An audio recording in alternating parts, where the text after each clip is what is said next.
Todd, Labour Minister Stephen McKinnon says negotiations aren't going anywhere, so he's called in the Canada Industrial Relations Board. If the board agrees, it could are rightly fed up. Almost 1 month after the Postal Service ground to a halt, Ottawa says Canadians have suffered enough, and it's time to act. We want to give collective bargaining an opportunity to succeed, but it is clear to me that some more independent thought and examination is required. Labour Minister Stephen McKinnon's plan would force employees back to work under the current contract until late May.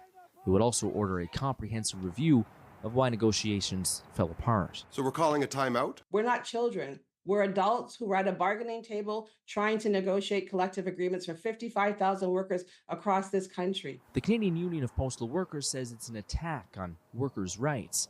They call it a gift to management, which may get to reopen post offices without meeting workers' demands. We were fighting for fair wages, for improved health and safety, to retire with dignity, and expansion of the public post office.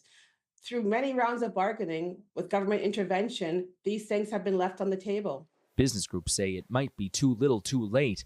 The Canadian Federation of Independent Businesses estimates that small business owners have collectively lost about $100 million a day since this strike began. We had one example in Prince Edward Island, a business who had to store 270,000 catalogs, which they couldn't get out the door, and so they had to find the rental space for that.